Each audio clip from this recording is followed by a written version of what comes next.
Benediktiner Hell.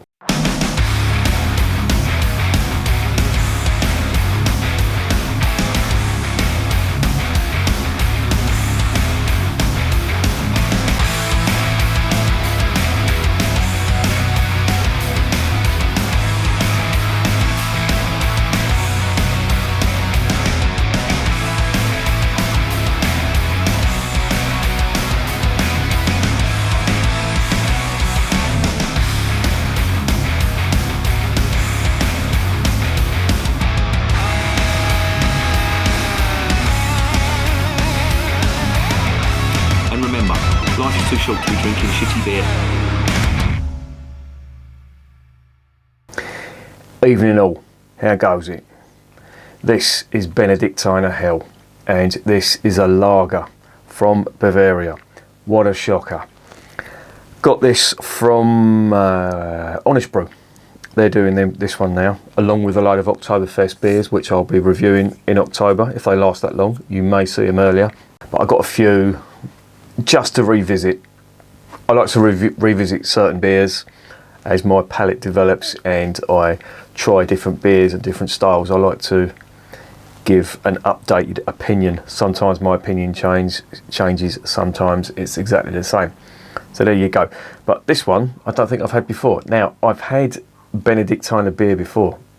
If I'm not mistaken, it was a Weiss beer, and they're quite renowned for their Weiss beer. I don't know whether I've had the Hell or not.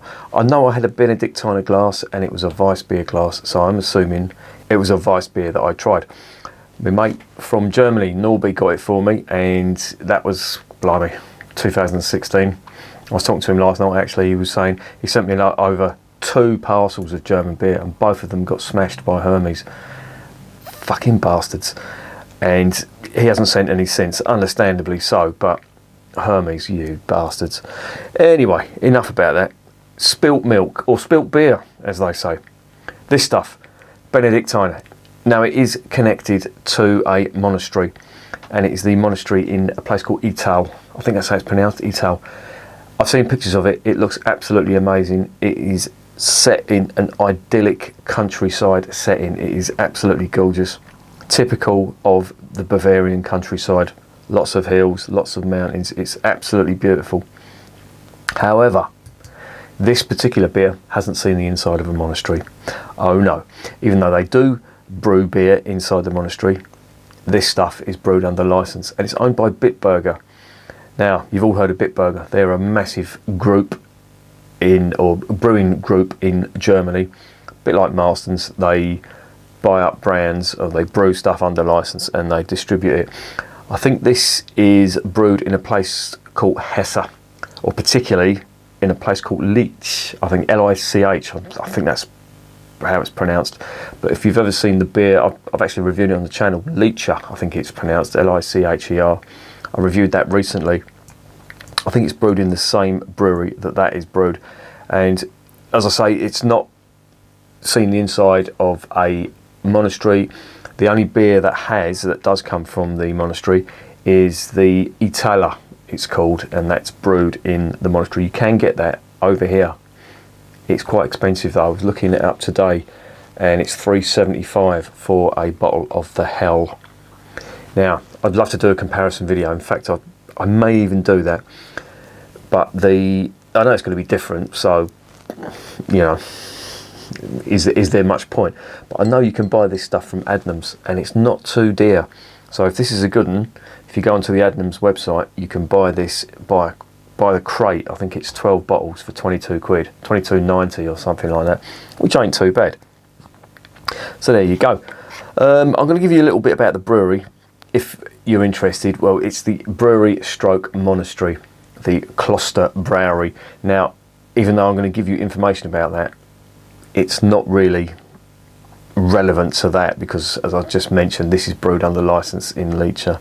But it's quite interesting where it gets its name from. It's a Benedictine monastery, or a Kloster as they call it in Germany, and it's obviously of the Benedictine order, founded in 1330 in a small village in Germany, and it is remote, believe me, called Ital, E-T-T-A-L. And they also brew a liqueur in there as well.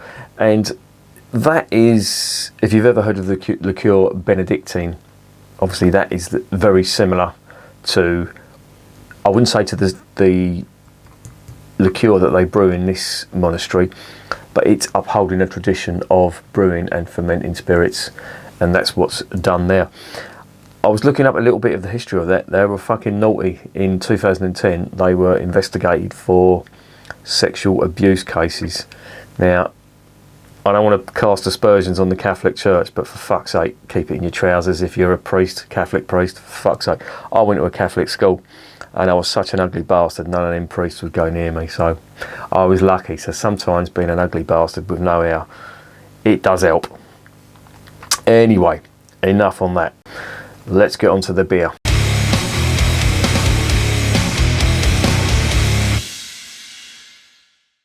Right, this is a 500ml bowl. It is 5%, and it's, I'm just looking on here, it's got something, yeah, it mentions Licher on here as well, Lich, which is in Hesse as far as I know. This is 500ml, it's 5%. Weirdly, it's got Hebrew writing on the back, so I don't know whether they export that to Israel, but it contains quite a bit of Hebrew on the back of there, and there's German, obviously, conforms to the Reinheitsgebot, or does it? Who cares about that? It's not really relevant anymore. Reinheitsgebot, as I always say, is pure marketing. Yeah, it may just contain the 4 ingredients, but when it goes for export, they are allowed to put adjuncts in there, and I'm sure they're putting other stuff in there as well. There's the PVPP, as it's known, which is used by certain breweries in Germany, and it's a clarifying agent, and it has the same chemical compound as vinyl, i.e. the plastic. However, as they've got round that with, and can still claim to be under the Reinheitsgebot, because supposedly the residue is not left in the finished product. So that Reinheitsgebot, everyone says, oh yeah, that's why you don't get hangover from German beers, there's no chemicals in it. There's chemicals in German beer, right? Let's just dispel that myth now. Not all brewers, but a lot of brewers in Germany use that PVPP. They can get away with it, as with, you know, there's pesticides and other types of chemicals that are used in the growing process of the malt and of the hops. So I really don't buy into this pure German beer, but it still tastes good. Let's find out if this stuff does.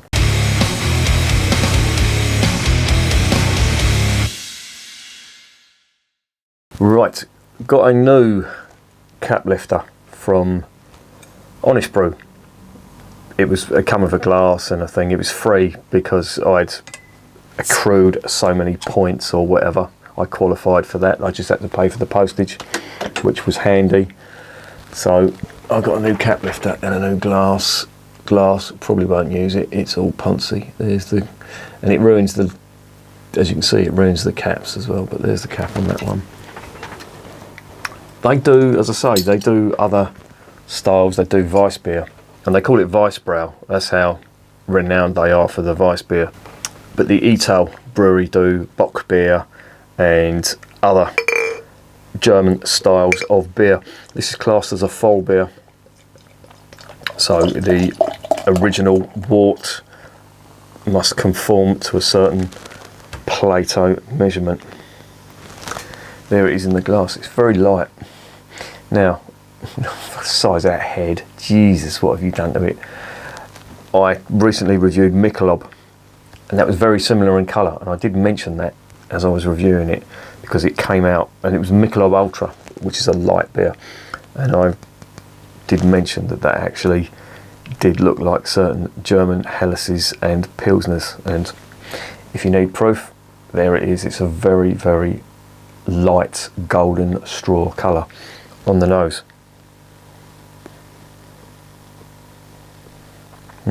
Quite grainy, but the aromas aren't big. That could have something to do with the head on it, so I'm not going to be too harsh. But there isn't much at all on that. Let me see if I can get a little bit more in there.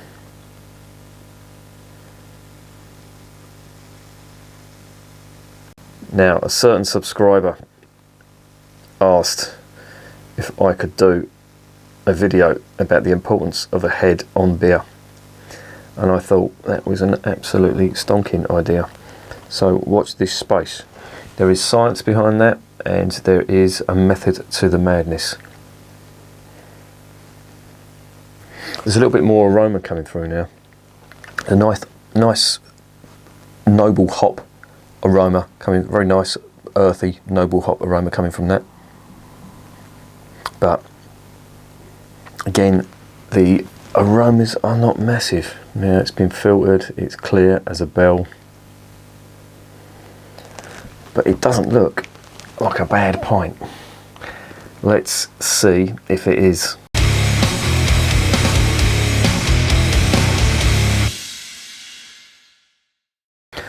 Prost, as I say in Germany.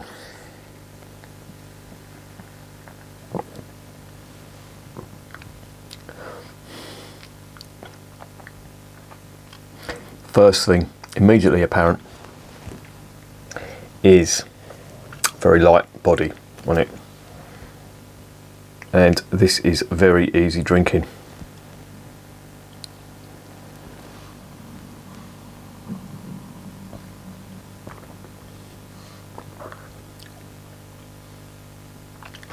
Carbonation is a touch aggressive on that, but not the worst. I've had worse. I can hear Percy outside. He smelt the beer. Head's dissipating at that. That came out of the fridge. That is chilled, on the verge of cold at the moment. It really is super refreshing. I will say that.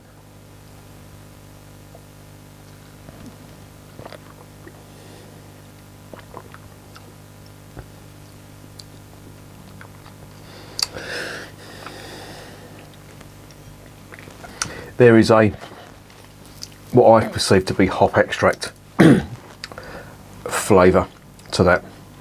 It's quite earthy, and there's a little touch of what I perceive to be lemon citrus, sweet lemon, if you can imagine that. But the overall verdict on this is just, this is a guzzler.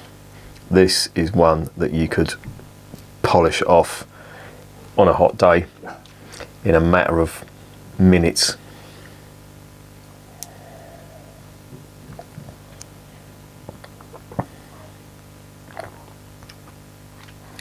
It's putting me in mind of the Hofbrauhaus Hell. Now, I don't mean Hofbrau.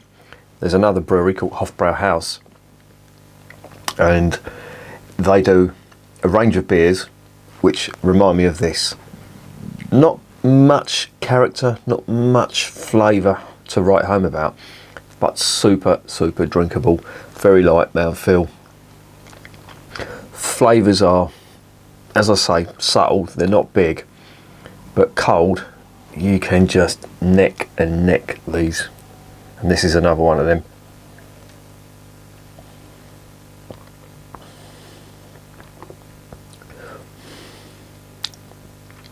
No real big finish on that. None of the liquid bread you would associate with Bavaria. This is just a session beer that you can just chug and chug. They're not the worst beers in the world, don't get me wrong. And put it this way, if lager brewed in this country, even craft brewers brewed lager like this, that was just super clean, super refreshing, not fucked about with, just honest, then we would be in a better place when it comes to lager. Now, there are a couple of good, I would say, British lagers as opposed to English lagers, but they're very few and far between, and it's a real shame because obviously lager isn't a British style of beer, even though it's the most popular style of beer, arguably the most popular style of beer in the UK at the moment. It's what most people drink, and it really isn't the best, if you know what I mean. Now, I'm not going to go into a rant because I've gone over this subject loads of times, but yeah, lager in the UK when compared to Germany. It leaves a lot to be desired. But, you know, even stuff like this, the UK stuff is just light years behind. It really is. This is good. I like it. Not the best lager. Come on in. Come on. Come in. Did you get off of me? Did you smell the beer, mate?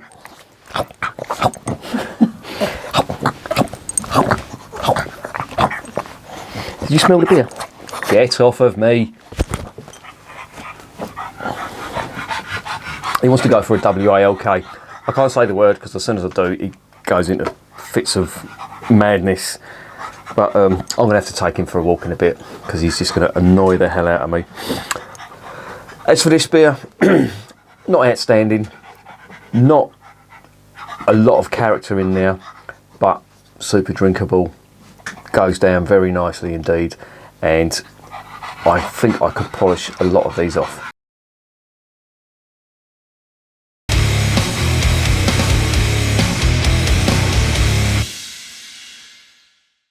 So what's the verdict on Benediktiner Hell? Yeah, it's good. It's not the best. It's one of them beers that you would buy in bulk and you would put in the fridge, and on a hot day you would drink these at a rate of knots because it goes down very nicely indeed. Calm down. He's getting excited. You would drink these at a rate of knots because it's very light bodied. It's not got a lot of flavour to get in the way, not a lot of flavour to savour. I didn't want to use that word because it makes me sound like a twat, but yeah, it's one of them beers that you would just guzzle one after the other. And it's not bad. It's not the best though, I will say that. Brewed under licence, which technically means contract brewed. And I would say if Bitburger are brewing it, then I think Bitburger have got other priorities. Well, I would think their Pilsner would get the best ingredients. I've reviewed the Bitburger Pilsner. It's really nice. It's one of the most popular beers in Germany. And I also reviewed their, is it triple hopped Pilsner? I've got the can up there somewhere, I don't know where. Oh yeah, I've got it here, 1 second.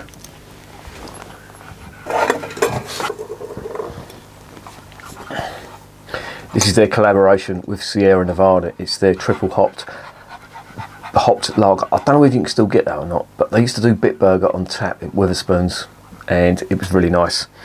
Sadly, no more. Oh well. How Wetherspoons have descended into a massive steaming pile of dog shit. I went there the other day. Here's a little story for you. Went to the Wetherspoons the other day, met a mate from London. He came up to Maidstone for a change. And I said we'd meet in the Wetherspoons. Absolute dog shit on tap, from what I could tell. And I ordered, all I could see in the fridge was a bottle of Ghost Ship. I ordered a bottle of Ghost Ship. Adnams, you won't go wrong with that. Adnams Ghost Ship. It's just a good solid pint out of a bottle. And I got sort of halfway down. I was still waiting for me mate. I sat down at a table. This is what it said. They must have known I was coming there. And I looked at the bottle, and it was the fucking non-alcoholic version of Ghost Ship. And I'll tell you what, it didn't taste bad. It was quite cold. It was a very warm day. But I'll tell you what, I could have drank quite a few of them. It was not bad. It's the first non-alcoholic beer that has really, because I didn't know it was non-alcoholic, I quite enjoyed it. I mean, I had one bottle of it, and then when I discovered, I thought, I'm not fucking drinking non-alcoholic beer all night.